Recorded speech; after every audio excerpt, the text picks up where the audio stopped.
Ça marche, ça s'en vient. Donc, bon matin, chère Église. Comme ça a déjà été mentionné, bonne fête, particulièrement à toutes les mamans de la salle, les grands-mamans.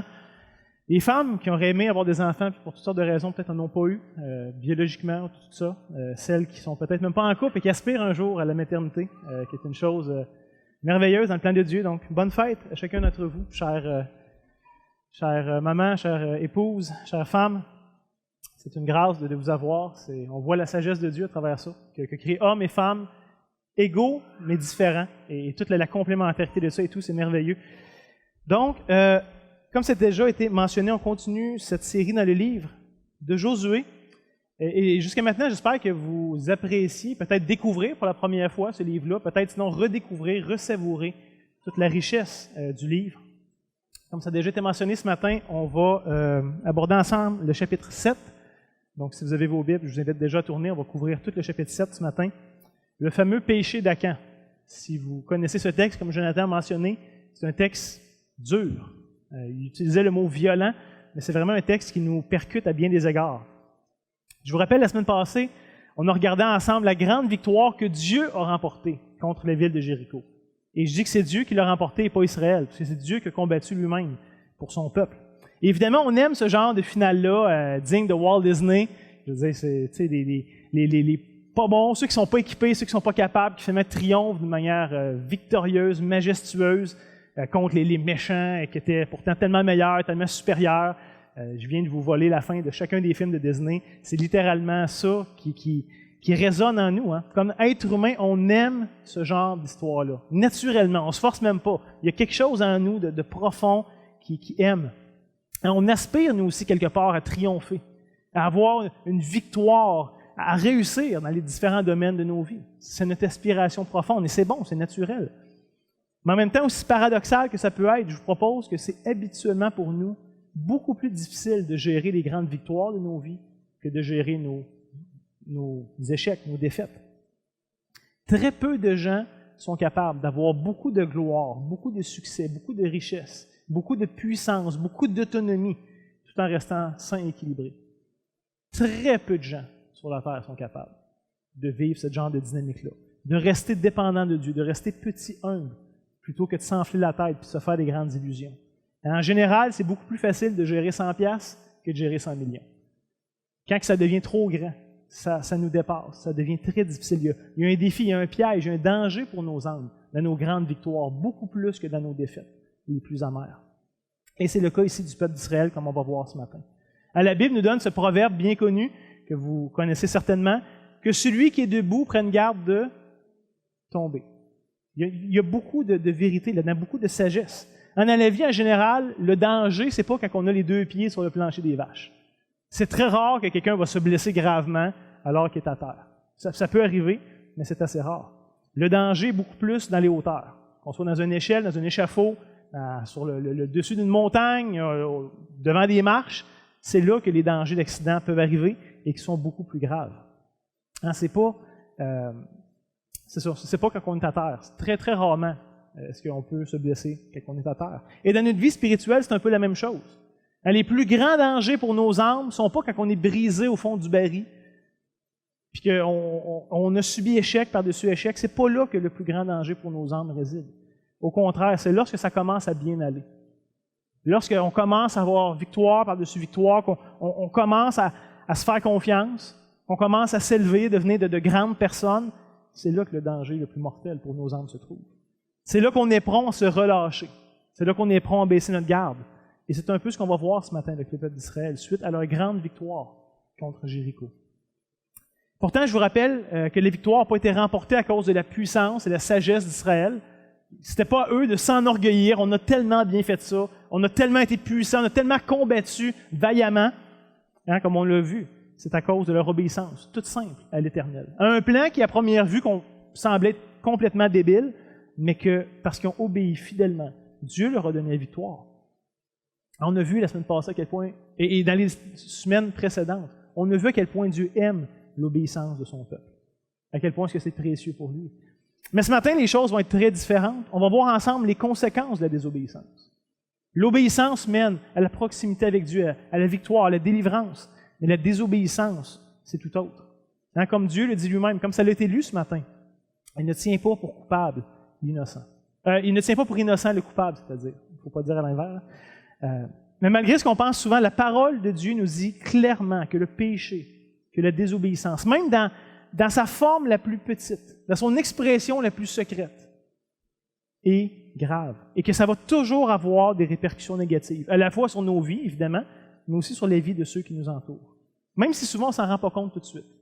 Hein, on dit, c'est mon choix, ça va m'influencer moi. Non, le péché, la Bible nous dit que le péché éclabousse toujours plus large que nous-mêmes. Et évidemment, ça va être évident ce matin, hors de tout doute, dans le texte qu'on va regarder ensemble.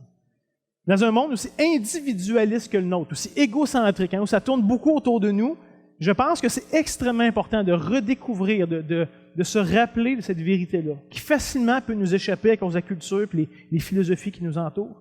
Hein, aujourd'hui, on est prompt à dire, mais ce sont mes choix, c'est ma vie, ça impacte que moi, c'est mes choix que je prends pour ma vie.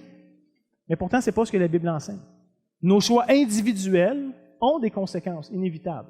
Sur l'axe vertical avec Dieu, ce qu'on fait ou qu'on ne fait pas a une incidence sur la relation qu'on entretient avec Dieu, mais aussi sur l'axe horizontal qu'on entretient les uns avec les autres.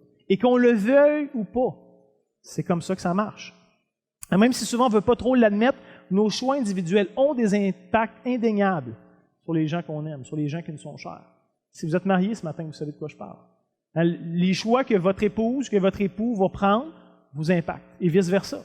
C'est vrai pour vos enfants, c'est vrai pour vos voisins, c'est vrai pour vos familles, c'est vrai pour vos amis, pour votre travail, pour la communauté en général, pour votre église locale.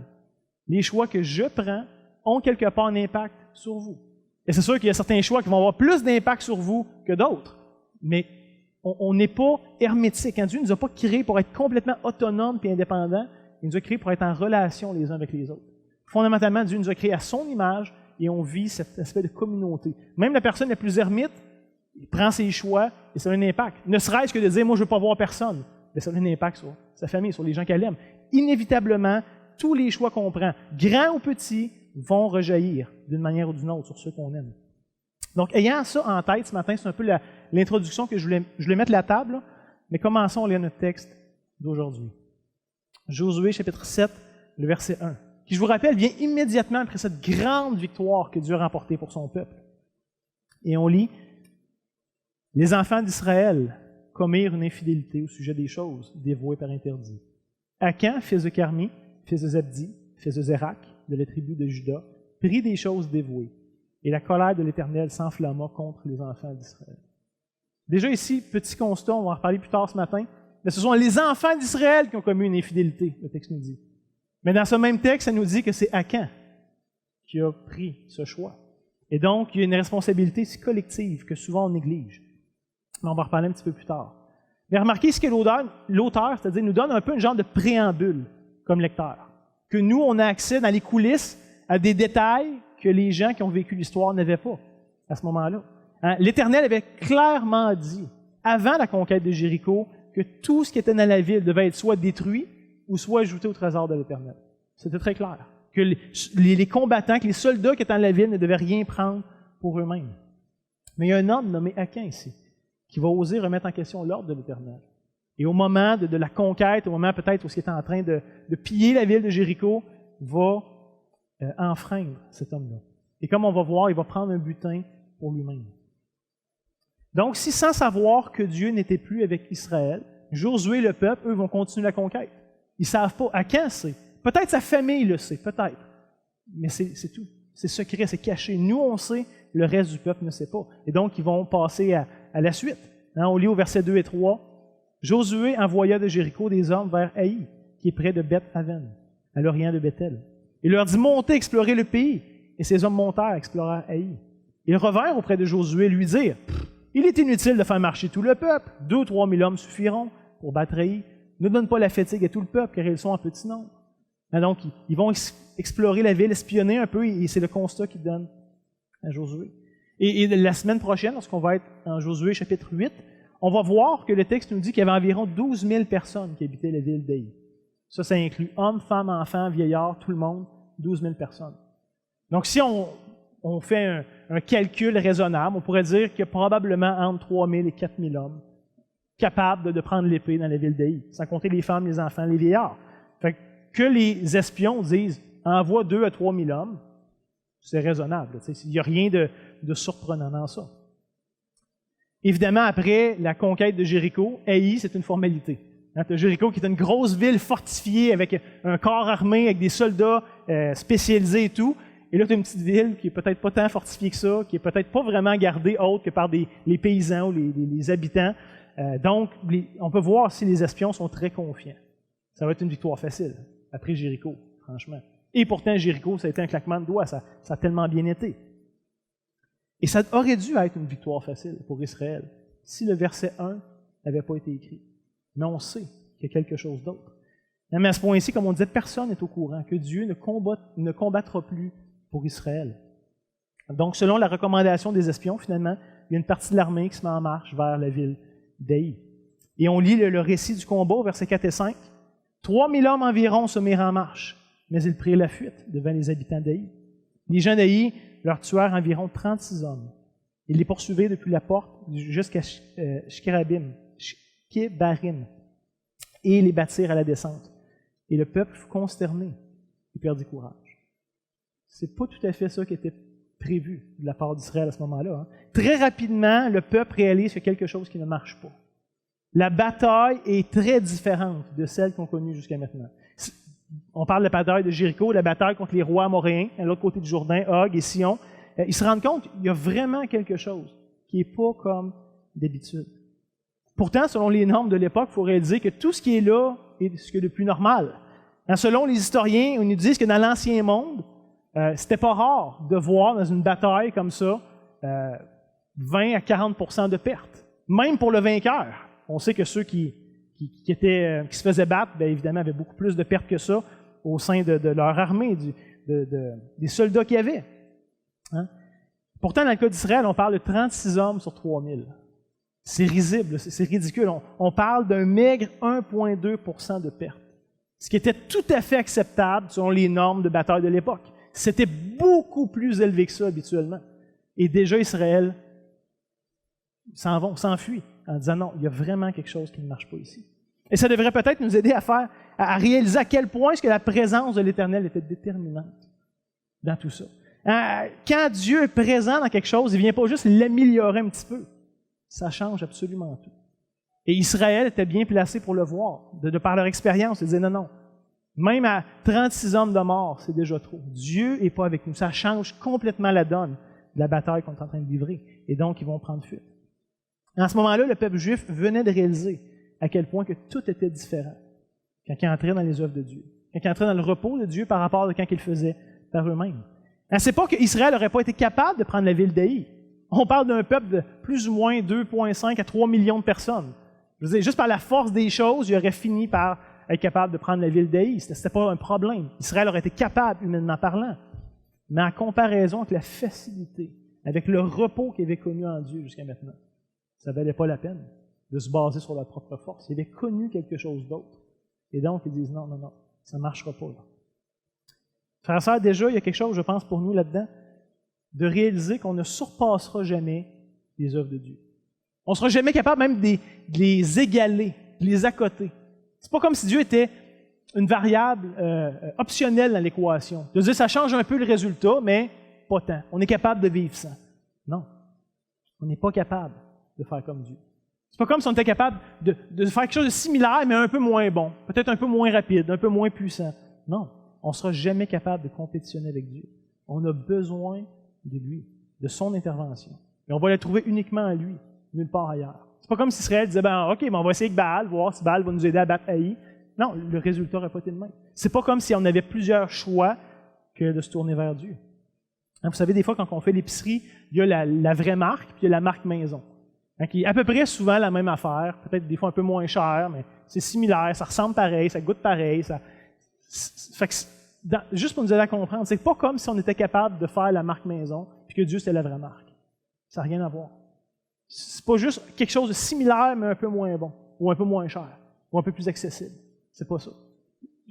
Pour reprendre l'image de comparaison, ce serait beaucoup plus de prendre un chef étoilé qui te fait un repas complet, puis de l'autre côté, tu as quelqu'un qui n'est pas capable de faire griller une toast sans la brûler, qui t'offre sa meilleure recette de Kraft Dinner.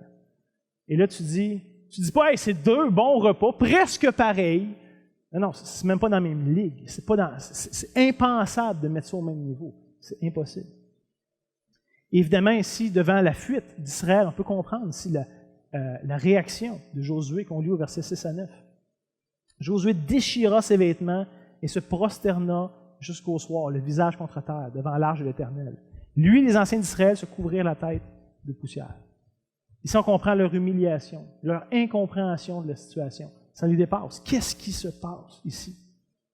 Et je veux juste vous faire remarquer, je sais que ce n'est pas le but du texte, mais Josué et Israël ne disent pas, OK, il faut renvoyer d'autres soldats. Plus, on a 3000, on va en envoyer 120 000 la prochaine fois, puis on va prendre plus d'équipement, puis plus de ci, on va faire une stratégie. Josué, devant cet échec, va se tourner vers Dieu, va s'arrêter et se prosterner devant l'arche de l'Éternel la journée. Il y a quelque chose de fascinant là-dedans. Encore une fois, ça se passe dans un temps d'arrêt, pas dans plus d'activités. Il y a vraiment quelque chose qu'on a besoin d'apprendre, j'ai l'impression, de ces textes de l'Ancien Testament, où malgré leur erreur, Israël a quand même quelque chose à nous apprendre. Il y a quelque chose de positif qui en sort de ça. Et donc, devant l'arche de l'Éternel, Josué va vider son cœur en disant, verset 7, « Ah, Seigneur éternel, pourquoi nous as-tu fait passer le Jourdain à ce peuple, pour nous livrer entre les mains des Amoréens et nous faire périr? Aussi nous eussions su rester de l'autre côté du Jourdain. » Josué dit à Dieu, « C'est tout ce que tu as? T'es-tu fatigué après d'avoir combattu pour nous à Jéricho? As-tu besoin d'un temps de break? » On dirait que tu n'étais pas assez puissant aujourd'hui. Ça ne marche pas. En tout cas, tu avais l'air bien plus puissant en Égypte, Seigneur. Pourquoi est-ce que tu nous amènes ici si c'est pour nous livrer entre les mains de nos ennemis? Verset 8 de grâce, Seigneur, que dirais-je après qu'Israël a tourné le dos devant ses ennemis? Les Cananéens, tous les habitants du pays, les prendront, ils nous envelopperont, feront disparaître notre nom de la terre. Que feras-tu pour ton grand nom? Et ça ici, j'aimerais juste vous dire, c'est la réaction classique par excellence de l'être humain. Je vis une difficulté, donc c'est nécessairement Dieu le problème. C'est fascinant de voir notre capacité à pointer Dieu du doigt pour toutes sortes de choses. Et qu'on est prompt à juger puis à accuser Dieu sans prendre une seule seconde pour se regarder nous-mêmes, pour s'examiner. C'est nécessairement Dieu qui a été infidèle, c'est nécessairement Dieu qui a manqué, plutôt que moi. C'est fou, mais c'est quand même notre réflexe naturel. Pourtant, si on prenait le temps de regarder le texte, on voit nulle part que Josué a pris le temps de consulter l'Éternel avant d'envahir la ville d'Haï. Dieu y aurait dit, non, je ne suis pas avec vous, ça ne marche pas. Il aurait sauvé tout ce dénouement-là. On ne voit pas du tout que Josué a pris le temps de consulter l'Éternel, ni même de prendre le temps de faire une stratégie. Il se fait dire, on envoie une couple d'hommes, là, puis ça devrait bien aller. Même pas, hey, qu'est-ce qu'on fait? Non, allez-y, là, débrouillez-vous, ça va tellement bien aller. C'est tellement facile de se battre quand Dieu est avec nous. Et au contraire, on voit qu'Israël s'est assis confortablement sur les lauriers de sa victoire contre Jéricho, en prenant pour acquis qu'ils peuvent maintenant compter un peu naïvement sur Dieu. Même pas besoin d'être intelligent, même pas besoin à la limite d'amener votre épée, les gars. Dieu se bat pour nous. Faites juste rentrer dans la ville d'Haï. Ça va être facile. Plutôt que de continuer à marcher avec Dieu, de dépendre de lui, de rechercher sa face, d'entrer dans ses œuvres. Israël est tellement confiant en lui-même à ce moment-là qu'ils font les choses par eux-mêmes. Et imaginez que quelqu'un dise, « Hey, je viens de prendre une grande respiration. Je suis correct, plus besoin d'oxygène pendant un bout. Je vais faire ma vie avec ça. » Tu dirais, « Mais non, mais ça ne marche pas comme ça. » Juste de me le dire dans ta phrase, ben, tu t'es vidé les poumons, tu as besoin d'en reprendre encore. Mais non, je n'ai pas besoin, je n'ai pris. Mais non, mais on pourrait dire, c'est pas comme ça. Puis c'est vrai pour tellement de choses, la nourriture, l'eau, le sommeil, c'est pas comme ça que ça marche. Réalisons de la même manière qu'on a besoin constamment de dépendre de l'oxygène pour respirer, pour vivre. Exactement de la même manière qu'on a besoin de dépendre de celui qui a créé l'oxygène, de celui qui nous le donne. Alors ça, c'est la folie de l'être humain, de vouloir être parfaitement autonome, de vouloir être parfaitement indépendant, alors qu'on a pourtant été créé pour entretenir cette relation de dépendance avec notre Créateur. Il nous a créés comme ça. Et ce n'est pas à nous de se recréer. De toute façon, on n'a pas la capacité de le faire. Mais on est appelé à avoir cette dépendance avec notre Créateur, qui est la source de vie. Et c'était vrai à l'origine avec Adam et Ève, avant la chute. On comprend que c'est beaucoup plus difficile pour nous de le faire après, mais ce n'est pas moins ce pourquoi on a été créés. Et pourtant, c'est probablement ce qu'on a le plus de misère à faire comme être humain. De venir dépendre de Dieu, de reconnaître notre besoin de lui, de chercher sa face. On n'aime pas dépendre de personne, pas même de Dieu. Et sinon, le texte va soulever la rapidité maladive avec laquelle est-ce que naturellement on abandonne Dieu pour se fier à nous-mêmes, à notre jugement, à nos ressources, à notre capacité. Je vous dis, ça a pris une seule victoire à Israël, puis déjà ils se détournent de Dieu. Déjà, ils prennent pour acquis qu'ils sont corrects pour prendre possession du pays par eux-mêmes. Dieu nous a dit qu'il allait nous le donner. Il nous l'a montré de manière magistrale. Maintenant, on n'a plus besoin de Dieu. On enclenche ça, les gars, let's go. On prend le pays. Autant est-ce que c'était malsain pour le peuple alors de craindre Jéricho. Parce que Dieu leur a dit, je vous livre la ville, je combats pour vous. N'ayez pas peur. Vous n'avez pas besoin de craindre. Je vous donne la ville. Autant que ça aurait été malsain pour le juif moyen de dire, ah non, ça va mal virer, je ne peux pas faire ça. Non, Dieu te dit, fais confiance. Mais autant ce matin, est-ce que c'est malsain pour le peuple de prendre pour acquis qu'ils peuvent être négligents, c'est-à-dire parce que Dieu est là. Dieu a promis, il nous envoie, ça va bien. Pas besoin de le consulter, pas besoin de dépendre de lui, on y va. On prend sur nous-mêmes. Et le danger qu'il y avait là, la présence et les promesses de Dieu ne devraient jamais nous rendre passifs. C'est pas parce que Dieu nous fait des promesses extraordinaires que ça nous décharge de notre responsabilité de le suivre et d'entrer dans ses œuvres à lui.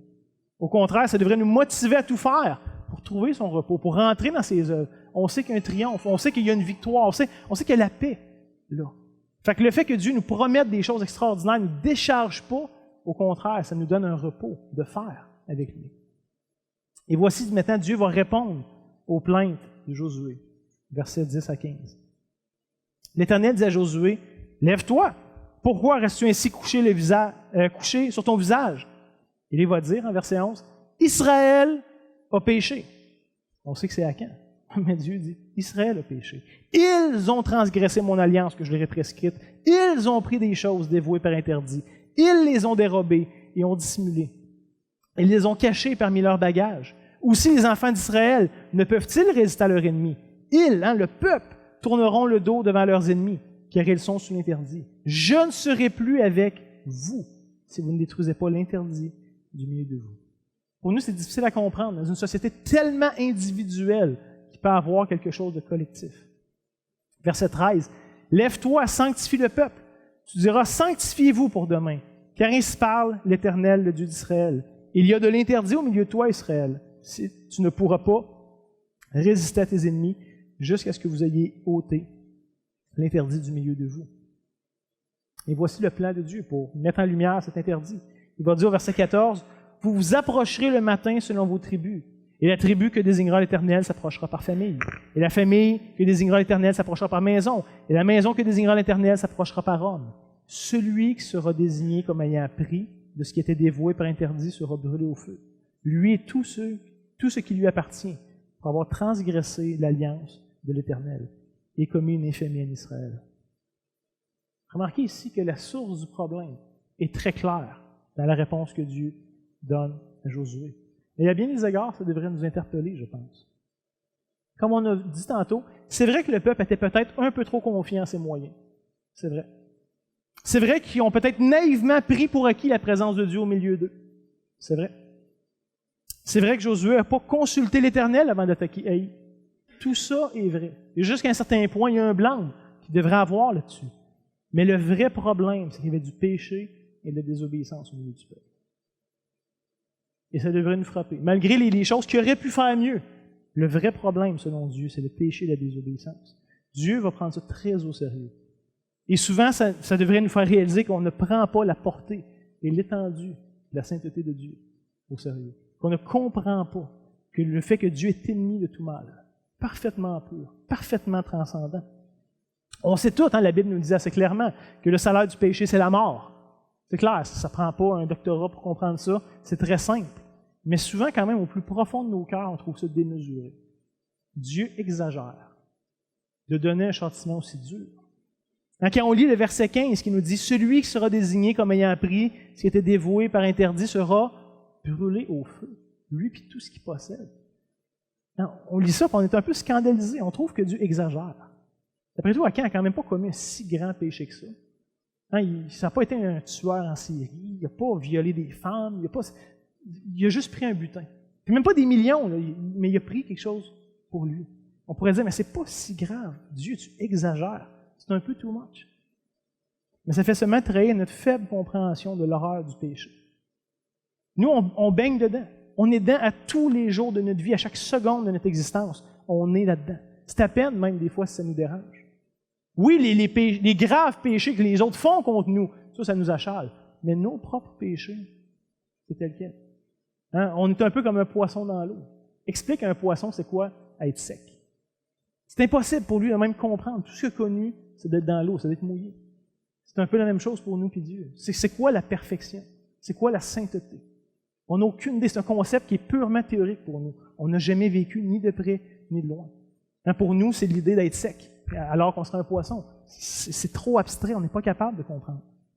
Mais autant est-ce qu'on ne réalise pas à quel point le péché est haïssable et détestable, autant est-ce qu'on ne réalise pas à quel point Dieu est saint et parfait. Et la meilleure preuve de ça, c'est de voir combien de fois est-ce qu'on ne tremble pas devant nos propres fautes, devant nos propres transgressions. À quel point est-ce qu'on n'éprouve pas la honte qu'on devrait éprouver, mais qu'au contraire, on a souvent tendance à justifier, excuser, diminuer ces choses-là. Mais ce n'est pas de ma faute. Oui, mais tout le monde le fait. Oui, mais dans cette situation-là, je n'avais pas le choix.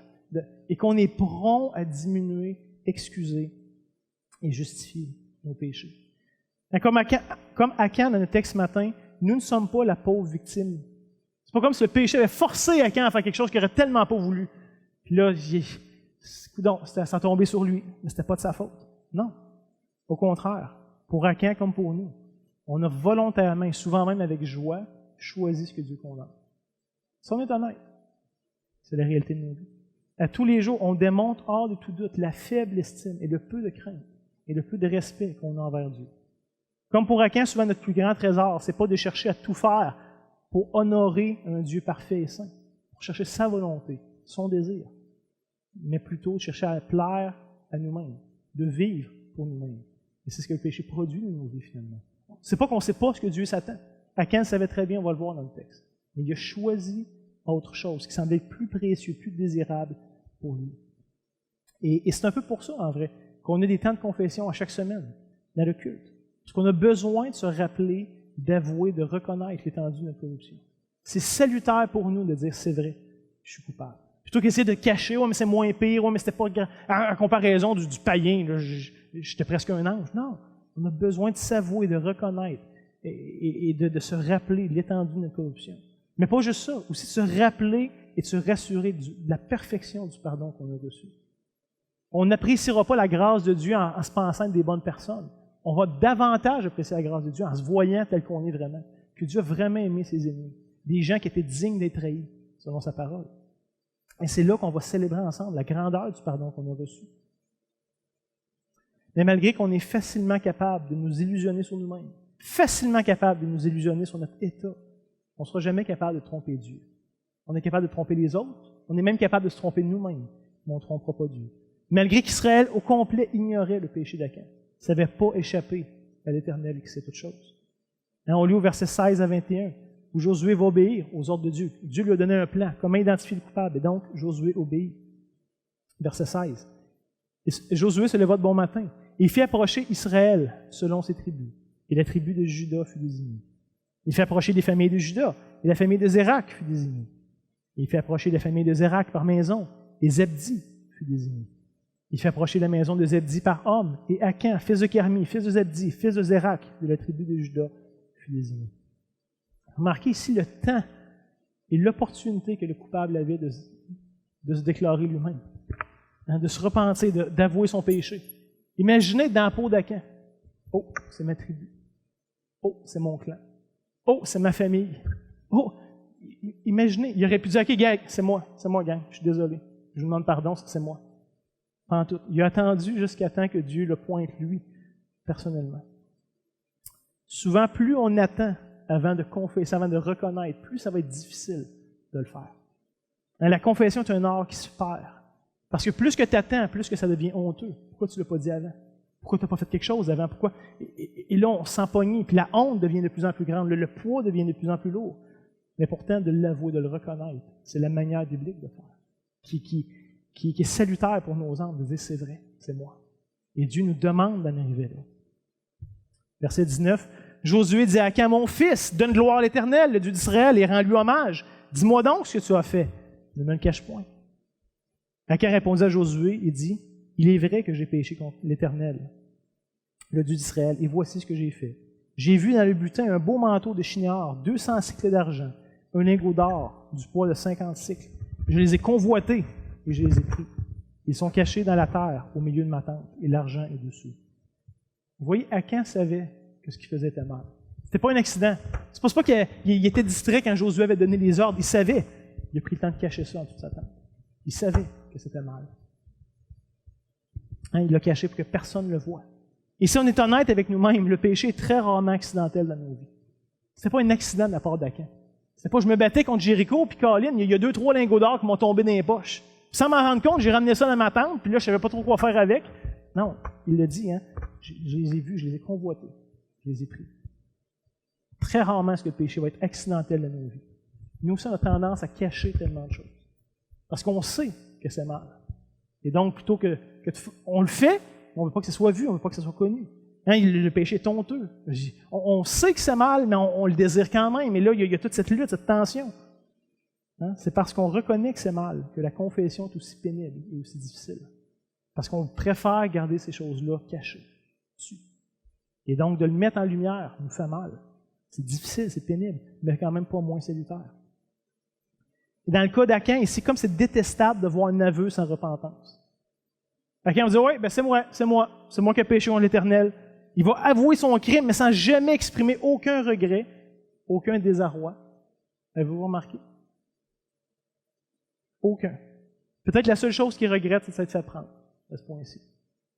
Malgré qu'il ait connu la grande délivrance du Dieu de Jéricho, il était là, il a vu les murailles tomber, il a vu Dieu se battre pour son peuple. Mais son petit butin personnel était tellement plus précieux à ce point-là, tellement plus désirable que d'honorer l'Éternel qui lui a pourtant donné la victoire. Et c'est ça la folie que le péché va produire normalement dans nos vies. C'est pas qu'on n'est pas capable de voir Dieu comme glorieux, comme précieux, comme désirable. C'est qu'on choisit de mettre cette attention-là sur autre chose, qu'on voit souvent comme tout aussi désirable, même plus. Si ce matin vous n'êtes pas converti, si vous n'êtes pas régénéré, c'est impossible que vous puissiez voir Dieu comme désirable. La Bible nous dit que vous êtes voilés. Il y a quelque chose qui vous empêche de voir Christ comme glorieux. Et tout ce qui vous reste va être vos passions, vos désirs, les choses que la société promeut. C'est ça qui, naturellement, va capter vos cœurs. C'est tout ce que vous pouvez voir de beau. Mais vous ne pouvez pas voir Christ comme glorieux. C'est une croix. La folie, la croix est une folie. C'est pas sage, c'est pas désirable d'aucune manière.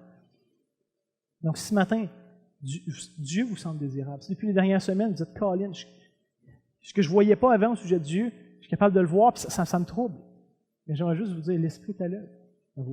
Naturellement, charnellement, on ne sera jamais capable de désirer Dieu par nous-mêmes. Jamais. Ça va toujours sembler too much, une folie. Pour qui se prend à lui? Donc, si jamais Dieu est en train de faire ça dans vos cœurs ce matin, ne résistez pas. Acceptez, fléchissez les genoux et reconnaissez Dieu comme digne. Mais ce matin, si vous êtes un disciple de Christ et que vos cœurs sont régénérés, bien vous êtes capable, vous savez, vous êtes capable de voir et d'apprécier Dieu comme désirable. C'est un choix maintenant que le croyant a, par l'Esprit qui est en nous. Mais en même temps, si vous êtes croyant, vous savez qu'il y a aussi une guerre qui a lieu dans vos âmes. Parce que oui, Dieu est digne, glorieux et désirable, mais en même temps, dans notre chair, il y a autre chose qui est désirable. Et là, qu'est-ce qui va être élevé le plus? Qu'est-ce qui va prendre la place de nos vies? Qu'est-ce qui va contrôler? Sur quoi est-ce que nos cœurs vont se centrer? Hein, comme incroyant, avant, tout ce qui attirait notre attention, c'était nos passions, nos désirs, comme n'importe qui d'autre. Mais maintenant, on a un choix à prendre tous les jours. Vous vous rappelez de ce texte de Pierre qui va dire, dans sa première épître, chapitre 2, verset 11, il va dire, « Bien-aimés », il parle ça des croyants, « je vous exhorte comme des étrangers, des voyageurs sur la terre, à quoi? À vous abstenir des convoitises charnelles qui font la guerre à l'âme. » Il y a une lutte dans notre âme, à tous les jours, si vous êtes croyants, entre ce que je vais voir Christ comme glorieux, digne de mon attention, de toute ma vie, de ce que je vais vivre pour autre chose. Hein, Jésus disait lui-même qu'on ne peut pas servir 2 maîtres. Surtout 2 maîtres qui ont des attentes opposées. Du moment que tu plais à un, tu déplais à l'autre et vice-versa. Il y a un choix, il y a une guerre dans l'âme du croyant. Et dans le cas d'Achan, c'est clair, son choix était pris. Dieu n'était pas suffisamment précieux, pas suffisamment désirable pour lui, en comparaison avec toutes les richesses immédiates qui s'offraient à lui. Alors, ça lui semblait tellement plus concret, tellement plus prometteur que toutes les promesses de Dieu. Oui, Dieu nous donne un pays. Oui, il nous fait entrer dans son repos, dans ses œuvres, mais c'est un peu lointain. C'est un peu flou. Ça va arriver quand? Est-ce que ça va être aussi bon que tout ce que je peux prendre ici tout de suite maintenant pour moi? Hein? Il il pesait, là. Je suis convaincu qu'il y avait cette lutte dans son âme. Mais Achan a pris le chemin facile, qui à première vue garantissait tellement d'espoir et de promesses. Je vais avoir un beau manteau de chignard, je vais être bien habillé, je vais avoir l'air de quelqu'un d'important. Je vais avoir de l'argent, je vais avoir des possibilités, des ressources. Fait qu'en plus, quand Dieu va m'avoir donné ses promesses, ben moi, je vais avoir un petit peu plus. Et j'imagine que c'était un peu ce qu'il y avait dans son cœur. Il se disait peut-être que de toute façon, les habitants de Jéricho n'avaient plus vraiment besoin, que Dieu n'en a pas vraiment besoin non plus. Fait que finalement, où est le mal? Hein? Moi, j'en ai besoin, d'avoir ce beau manteau, puis ses ressources et ces choses. Mais ce qu'Achan ne réalisait pas, c'est que son plus grand besoin, ce qu'il y avait de plus urgent dans sa vie, c'était d'être en relation avec ce Dieu, qui lui a donné la victoire, qui lui faisait ses promesses, et pas juste de prendre pour lui-même. Hein, vous savez, le péché promet toujours de grandes choses, il ne livre jamais la marchandise. Et on se fait avoir à tout bout de champ. À toutes les fois, on va croire les mensonges qu'ils nous ont présentés. Ça a tellement l'air de promettre beaucoup. Et à toutes les fois, on est déçus. On dit juste ça. Et pourquoi est-ce qu'on recommence à pécher? C'est pas parce qu'on est comblé de ce qu'on a fait la première fois, c'est parce que ça nous laisse vide. Puis on dit, ça en prend plus, puis j'aimerais plus. Puis jamais est-ce que le péché va livrer la marchandise, et à toutes les fois, on y croit quand même. On recommence. En première vue, Achan était convaincu que de prendre son petit trésor allait lui donner un avenir, que ça lui permette d'être quelqu'un peut-être d'important, de mieux profiter de la vie. Mais finalement, c'est justement parce qu'Achan a pris ces choses-là que ça lui a coûté la vie. Voyez-vous l'ironie dans ça? Mes chers amis, soyez convaincus que le péché est toujours décevant et que la rébellion, que la désobéissance entraîne toujours un coup. Malgré qu'on ne le voit pas tout le temps, rarement est-ce qu'on va calculer les conséquences. On va voir juste le gain ou le bénéfice à court terme et on est aveugle sur le reste. Mais remarquez ici quand même que malgré l'aveu d'Achan, qui est clair, il s'est incriminé lui-même, on va voir que Josué va en avoir le cœur net. Dans verset 22-23, Josué envoya des gens qui coururent à la tente. Et voici des objets étaient cachés dans la tente d'Achan, et l'argent était dessus. Ils les prirent du milieu de la tente, les apportèrent à Josué et à tous les enfants d'Israël, les déposèrent devant l'Éternel. Je veux juste ouvrir une petite parenthèse ici à ce point-ci. Ce n'est pas le but du texte, ce n'est pas l'emphase, mais il y a de quoi que je trouve intéressant. Je vous avoue ici que j'ai l'impression qu'on a un bel exemple d'intégrité et de grâce de la part de Josué. Qu'est-ce que je veux dire par là?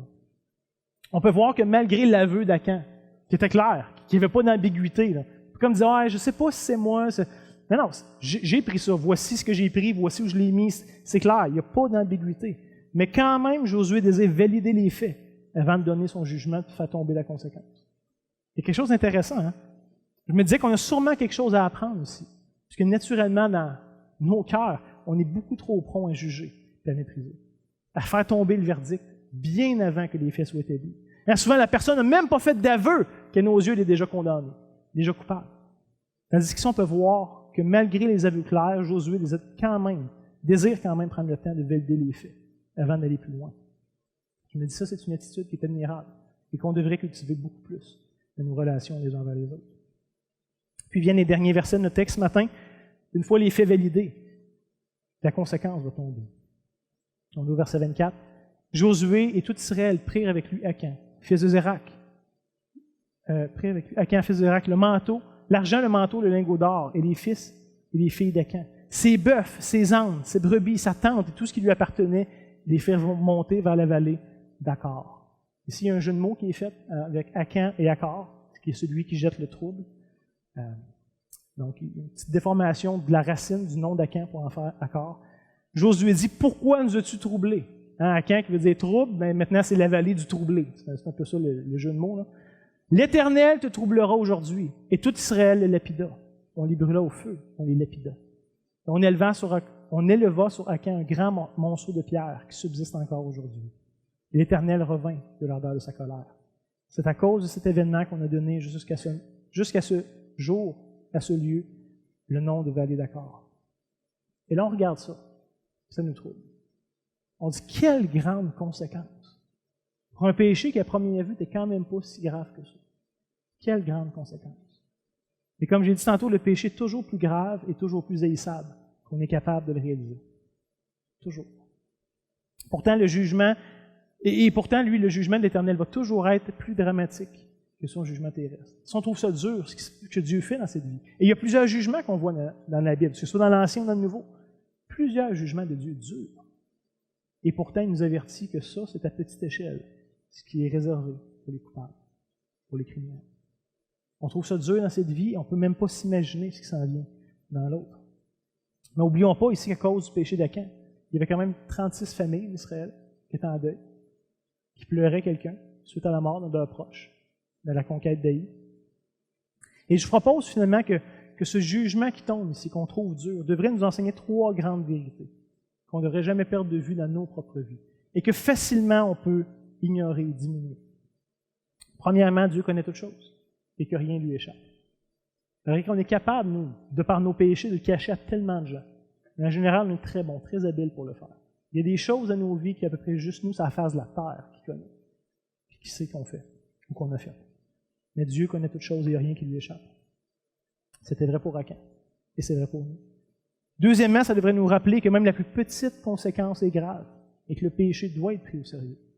C'était vrai pour Akan, c'est vrai pour nous. Le péché est toujours quelque chose de plus horrible que ce qu'on réalise. Ça dépasse notre compréhension. Et finalement, la troisième chose que ça devrait nous rappeler, c'est que ça nous enseigne, qu'on le veuille ou non, que nos petits choix personnels vont toujours avoir un impact auprès des gens qui nous entourent. Toujours. Des fois plus que moins, mais ça va toujours être comme ça. Le péché d'Akan a eu un impact significatif, à la fois sur sa famille directe, c'est clair, mais aussi sur le reste du peuple d'Israël. Le péché, ça éclabousse, toujours. On ne peut pas le contenir. Ça a l'air d'être circonstanciel, d'être momentané, mais ça a toujours des ramifications beaucoup plus grandes que ce qu'on réalise. Si je nous pose la question ce matin, imaginez, si Akan avait su d'avance comment ça allait se terminer, pensez-vous vraiment qu'il aurait pris le manteau, puis l'argent, puis le lingot? Ben non, ça ne fait aucun sens. C'est sûr qu'il n'aurait pas fait ça. Ça serait complètement absurde. C'est évident que sa réponse aurait été non. Ça ne vaut pas la peine. Ça ne vaut pas la peine de vouloir chercher à mieux profiter de la vie si c'est pour la perdre en cours de route. Ça ne fait pas de sens. Frères et sœurs, réalisons qu'il n'y a littéralement rien dans cette vie qui va durer, qui va être en mesure de nous combler. Ça va passer. C'est là pour un temps. Puis on peut en profiter pendant un temps, mais ça va tôt ou tard nous quitter. Il n'y a rien qui va durer. La vie ici n'est pas une fin en soi. Arrêtons de croire à l'illusion que nous promet le péché. On a tellement d'expérience et pourtant, on tombe toujours dans le même panneau. On n'apprend pas de ces erreurs-là. C'est incroyable. Ça ne veut pas dire qu'on ne doit pas profiter de la vie. On ne peut pas jouir de la création, mais toujours en gardant en tête que ce n'est pas la fin en soi. Le but de l'existence n'est pas ici, n'est pas dans ce qu'il y a dans cette vie. Jamais. Toutes les bonnes choses de cette vie n'ont pas été créées pour nous combler, mais pour nous pointer vers celui qui peut nous combler. C'est des jouissances, c'est des sortes de bonnes choses qui viennent de Dieu et qui devraient nous pointer à lui. Mais tellement souvent, est-ce qu'on arrête avec ces choses-là comme telles et on trouve notre joie et notre identité dans ces choses-là, plutôt que de les trouver dans le Créateur. Combien souvent est-ce qu'on profite plus de la création que du Créateur? Ça, c'est le péché de l'humanité. Et combien de fois est-ce que nos espoirs se basent plus sur nos idoles que sur le Dieu qui s'est révélé à nous et qui nous fait des promesses extraordinaires? Akan, lui, l'a appris à ses dépens. Akan a dû faire face à sa condamnation. Et en vrai, quelque part, ça devrait nous rappeler que nous aussi, on va devoir rendre compte un jour. Akan, ça a été plus immédiat. Certains vont faire une vie complète. Mais c'est ça, tôt ou tard, on aura des comptes à rendre. On a dit tantôt, Dieu connaît toutes choses. On ne peut pas lui mentir, on ne peut pas esquiver ces choses-là. Mais pourtant, la parole de Dieu ne nous laisse pas sans espoir devant ce dur constat. C'est vrai que c'est une histoire dure ce matin. Devant cette triste réalité pour Akan et qui pend au-dessus de chacun de nos têtes. Mais ce n'est pas la fin. Et comme ça a été dit ce matin par Jonathan, j'ai beaucoup apprécié son intervention dans le culte. Mais c'est important de se rappeler que Dieu, dans sa grâce, est intervenu non seulement en nous révélant son jugement. C'est vrai qu'il l'a fait, mais pas juste ça. En nous révélant aussi la manière d'y échapper. Il y a une solution. Et comme on l'a vu tout dernièrement, à part que la croix de Christ est cette grande solution de notre problème. Puisque Jésus lui-même vient prendre sur lui les conséquences et le jugement qu'on mérite. Si quelqu'un a dû faire face, Christ l'a pris à encore plus grande échelle. La semaine passée, on a parlé de la grande valeur que Dieu accorde à l'obéissance. Et on sait très bien que notre obéissance ne vaut pas cher le livre. Je ne veux pas être jugé selon l'obéissance que j'ai réussi à produire dans ma vie. Ça ne passera pas le test. Mais pour ceux et celles qui sont en Christ, qui croient en Christ, que l'œuvre de Christ a été appliquée à leur compte, c'est son obéissance parfaite qui est mise pour chacune de nos comptes. Sur chacun de nos comptes. L'obéissance parfaite du Fils de Dieu, qui a accompli jusque dans les moindres détails chacune des exigences du Père, et qui est mis gracieusement à notre compte.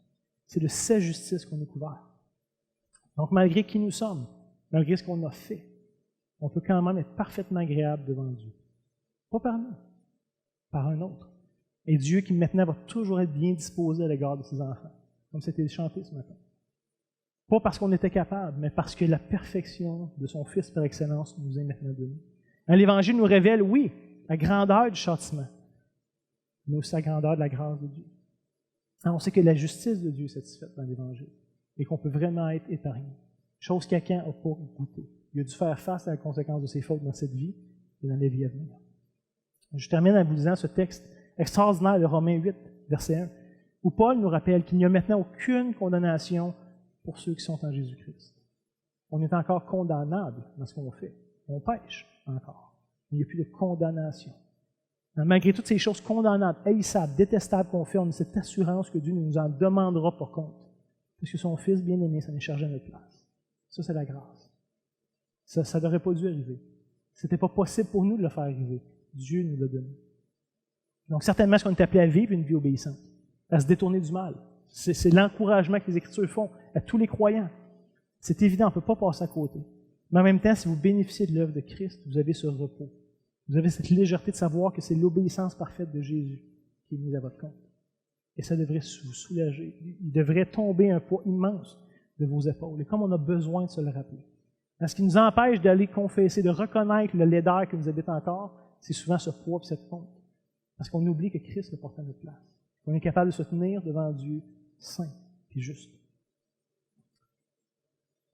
Si vous êtes croyant ce matin, vous ne finirez pas comme Acan. C'est la grande application qu'on peut avoir de l'Évangile. Donc oui, comme j'ai dit, fuyons le péché de toutes nos forces, encourageons-nous les uns les autres à le faire. C'est vrai. Mais réalisant que ça ne dépend pas de moi et de ma capacité de vivre parfaitement cette obéissance-là. Fait que j'y aspire puis j'essaye de toute ma force, mais à la fin, ça ne dépendra pas de moi. Si seulement Acan s'était repenti de son péché, si seulement il avait cherché la grâce de Dieu, je suis convaincu que lui et sa famille auraient pu vivre. Il aurait pu passer par-dessus. Mais malheureusement, comme on voit dans le texte ce matin, Acan s'est endurci dans son péché. Et il a dû payer les conséquences d'avoir défié le Dieu Tout-Puissant. Ce matin, je veux juste rendre ça clair. Vous n'êtes pas obligé de connaître le sort d'Acan. Il y a une autre solution qui est disponible. Je termine simplement en rappelant les 4 grandes vérités de ce texte ce matin. Premièrement, le péché est toujours plus grave et plus haïssable qu'on peut le réaliser. La justice de Dieu est toujours plus terrifiante qu'on peut le concevoir. Vos choix personnels vont toujours avoir des conséquences plus larges que vous ne pouvez le penser. Et surtout, la grâce de Dieu est toujours plus grande et plus puissante pour ceux et celles qui vont faire appel à lui. Ces 4 grandes vérités devraient nous nourrir cette semaine. Si vous voulez bien, on va prier ensemble.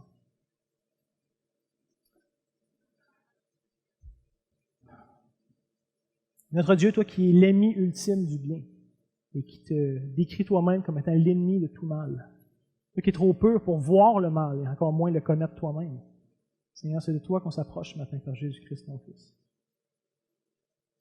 Seigneur, on vient humblement devant toi, réalisant notre grand besoin de ta grâce, notre grand besoin de ton pardon. Seigneur, notre plus grand besoin, ce n'est pas de s'améliorer ou d'essayer d'être des meilleures personnes. Notre plus grand besoin, c'est d'être transformé par toi, de recevoir ta grâce. Seigneur, apprends-nous toujours plus, à la fois sur la grandeur de ta sainteté, de ta perfection. Nous, Seigneur, apprends-nous toujours plus sur la grande noirceur, sur le grand mal qui nous habite. Et que devant la montagne de nos iniquités, accorde-nous de désespérer à nous-mêmes et à nos capacités. Accorde-nous de courir vers toi, puis seulement vers toi, de ne pas trouver de réconfort en rien qu'en toi. Seigneur, garde les yeux de nos cœurs, qui sont tellement souvent captivés par les choses de cette vie, au détriment de la gloire qui t'est due. Père, merci de nous pardonner tellement généreusement, d'avoir pourvu un salut aussi parfait, aussi grandiose. Seigneur, on attend tellement avec une grande hâte ce moment où enfin tu vas nous revêtir toi-même d'un corps incorruptible, qui ne sera plus soumis au péché, qui n'aura plus cette guerre, cette lutte dans nos âmes. Seigneur, on attend impatiemment d'être parfaitement en communion avec toi et d'être parfaitement agréable. Et d'ici là, Seigneur, aide-nous à être obéissants, à être fidèles, par ta puissance qui agit en nous. Fais-nous entrer dans ton repos, Seigneur. Donne-nous des goûters, déjà ici, maintenant, je t'en prie. Amen.